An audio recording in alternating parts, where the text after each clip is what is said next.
My name is David Harris. I'm the managing director of the Charles Hamilton Houston Institute for Race and Justice here at Harvard Law School. It's always exhausting to say. I want to welcome you all to Harvard Law School on behalf of the Houston Institute and the law school. Professor Ogletree is not available today. We'll be hearing from him by video later, and Dean Minow will be joining us later as well. I want to say something about the Houston Institute, namely that it's a big word for a small group of people, and one of them is here who helps make all this happen, and that's Ernest Owens, who is tireless in his help. And for most of our panelists, the other one who's been extremely helpful is Kelly Garvin, who stays in the background but does an incredible amount of work for us. Today's conference, as it were, is part of a tradition we've had here at the Houston Institute. And before, Professor Ogletree did a major conference recalling Plessy versus Ferguson. One of our first events was the Dred Scott conference, which is something I think we'll never top. And a couple of years ago, we did something on Cooper v. Aaron. Today, though, when we think about Gideon versus Wainwright, it is something that's very near and dear to the work that we do at the Institute every day. And it has to do, it's interesting, you know, we hear a lot of talk about mass incarceration today and this, that, and the other. But the need for serious criminal justice reform in this country is older than the term mass incarceration. And I think Gideon, in a way, started us down a path that we really haven't gotten as far as we should have. And for us, thinking about it is a critical part of the criminal reform work we do. We did a project with a group called Frameworks in Washington, trying to think about a communication strategy for reform. And you know, it's very sophisticated research. There are a bunch of anthropologists and linguists and what have you, and they're very sophisticated. But one of the things they found in the research is that there is a general understanding in this country that money equals justice. That if you are rich or well endowed, you can get a defense that will, in fact, protect you.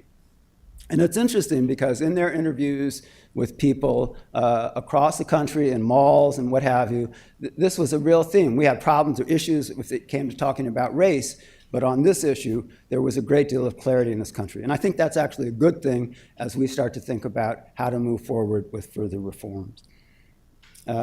So I'm not going to say much more except to say that as we look at this issue, we don't think about calling for adequate representation or adequate defense.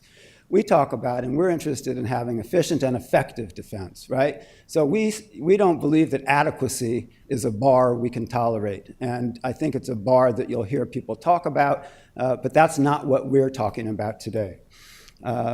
So I want to give a special thanks to all of the panelists who have come here, who have kind of endured the mirrors we use to get you here, and we look forward to hearing from you and your contributions. With that, I want to give one final special thanks to Rob Smith. You know, those of us at here at the law school and at the Institute know Rob. Most of you here know Rob. He's sitting there pretending he's not listening, which is okay. I just want to make him blush a little bit. But Rob really has been a driving force behind this, and we really owe him a great deal of thanks, and I'd like us to give it to him now.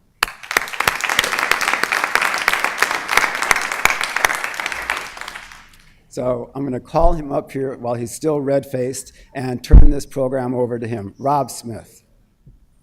So when David called and said that the law school was interested in putting together a 50th anniversary of Gideon versus Wainwright, the first thing that came to our mind, of course, is highlighting the gap between the promise of Gideon, the idea that everybody, not just rich people, deserve to have the right to be represented by competent counsel, and the reality that in most places throughout the country today, There's simply not enough dollars and far too many cases to be able to make that right a reality.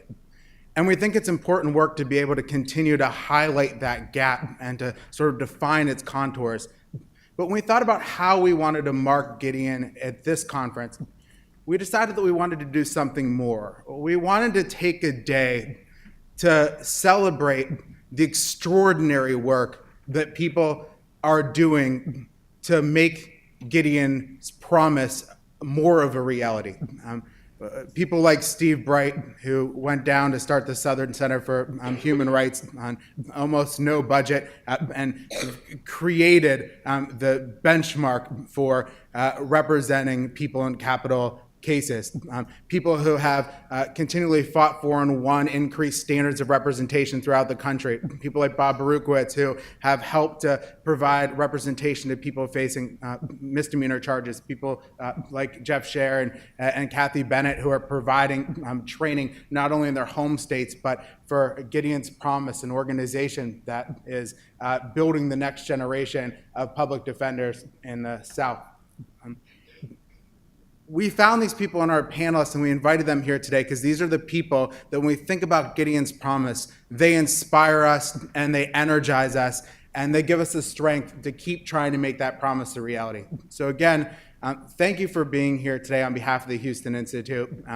We thank you for coming and we hope you'll leave as inspired by our panelists as we are.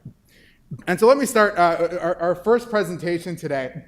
I'm very honored to be able to present Rebecca Richmond-Cohn because she's a classmate of mine, and she sort of makes our whole class look better. So Rebecca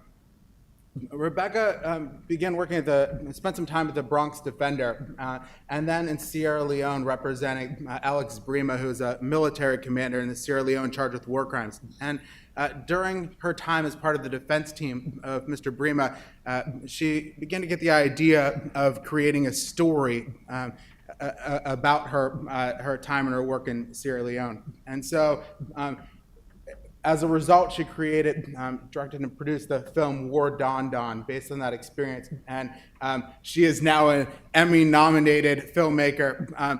The film won the Special Jury Prize at the South by Southwest Film Festival.